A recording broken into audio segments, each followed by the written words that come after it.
Social media के ज़माने में रोज़ाना एक नया शब्द ट्रेंड करता रहता है। बीते 2 दिनों से एक नया शब्द एनर्जी लॉकडाउन ट्रेंड कर रहा है। इसका मतलब क्या है, इसका अर्थ क्या है, इस वीडियो में आइए जानते हैं। बाकी औपचारिकता के लिए मेरा नाम अजय राज हुआ और आप देख रहे हैं द टाइमलाइन न्यूज़। बीते 2 दिनों से एनर्जी लॉकडाउन जैसे शब्द आपने ट्विटर, फेसबुक, इंस्टा सब जगह देखा होगा। ये क्या है? कई देशों ने इसकी घोषणा भी कर दी है, जैसे फिनलैंड, थाईलैंड, पाकिस्तान, चाइना। इन देशों ने अपने देशों में एनर्जी लॉकडाउन की घोषणा कर दी है, जिसका अर्थ एनर्जी इमरजेंसी से है। किसी भी देश में जब गैस, तेल, ऑयल, किसी भी प्रकार की ऐसी सब एनर्जी की संकट आती है तो उस समय वो देश उसकी घोषणा करता है ताकि बचत हो, बचने के बाद उसका भंडारण जो है उसका उपयोग किया जाएगा। बीते दिनों भारत में भी भारत के संसद में प्रधानमंत्री नरेंद्र मोदी ने कहा कि हमें लॉकडाउन जैसी लड़ाई लड़नी पड़ेगी। तो क्या हिंदुस्तान की ऐसी विकट परिस्थिति आने वाली है? इन देशों जैसे हमें भी एनर्जी लॉकडाउन लगाना पड़ेगा। इसका एनर्जी लॉकडाउन में क्या होता है ये भी जान लीजिए। एनर्जी लॉकडाउन में जैसे पाकिस्तान का उदाहरण लीजिए। पाकिस्तान में वर्क फ्रॉम होम का कल्चर बढ़ाया गया है कि 50% आपको वर्क फ्रॉम होम करना है। क्लासेज ऑनलाइन चल रही है। पेट्रोल डीजल का कम इस्तेमाल करें। एनर्जी की इलेक्ट्रिक जितनी सामान है उसका कम उपयोग करें। अभी एक वीडियो कुछ दिनों से वायरल हो रहा है थाईलैंड की, जहाँ पे एनर्जी को बचाने के लिए वहाँ के न्यूज एंकरों ने अपने कोट तक उतार दिए ताकि एसी बंद रहे, एसी से जो बिजली का नुकसान है वो बचे। तो इस तरह से तमाम देश म्यांमार, थाईलैंड, चाइना, अलग अलग देश इस तरह के लॉकडाउन की घोषणा कर रहे हैं। क्या हिंदुस्तान में भी ऐसी शंका है? क्या हिंदुस्तान में भी लॉकडाउन लगेगा? हम बात करते हैं कि किन देशों ने एनर्जी लॉकडाउन की घोषणा की। सबसे पहले फिनलैंड की बात करते हैं। फिनलैंड के राष्ट्रपति ने परसों ही एनर्जी लॉकडाउन की घोषणा कर दी, जहाँ पर वर्क फ्रॉम होम की बातें हुई कि आपको घर से 50% काम करने पड़ेंगे। IT सेक्टर को बंद कर दिया गया है ताकि वो घर से करें। स्कूलों को ऑनलाइन कर दिया गया है। पेट्रोल डीजल आप एक लिमिटेशन के बाद नहीं ले सकते हैं।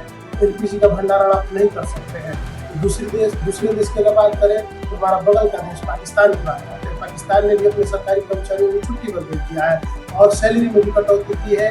50% तक वर्क फ्रॉम होम का कल्चर बढ़ा दिया है। ऑनलाइन क्लासेस भी चल रही है। तीसरा देश जो आता है श्रीलंका आता है। श्रीलंका में भी जब एक समय आपातकाल आया था उस समय भी एनर्जी लॉकडाउन की घोषणा हुई थी और आज भी घोषणा हुई है। वहाँ पे भी ऑनलाइन क्लासेस चल रही हैं। पेट्रोल डीजल पर ज़्यादा टैक्स लिए जा रहे हैं। महंगी कारें पर ज़्यादा टैक्स लिया जा रहा है ताकि लोग कम यूज करें। म्यांमार की बात करें तो म्यांमार में ऑड इवन फॉर्मूला लगा हुआ है कि आप इस दिन ये गाड़ी चलाएंगे, इस दिन ये गाड़ी चलाएंगे।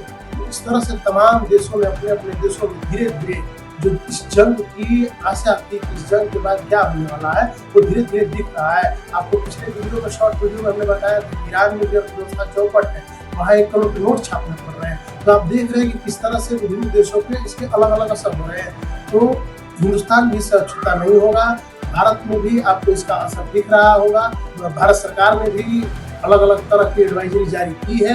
उसे बताया जा रहा है कि कोई कमी नहीं है, लेकिन फिर भी हम देख रहे हैं कि LPG के लिए लाइन लगा हुआ है, तेलों के लिए झगड़े हो रहे हैं, लाइन लगा हुआ है। तो कहीं ना कहीं ये प्रश्न उठता है कि क्या हमारे देश में भी स्थिति है?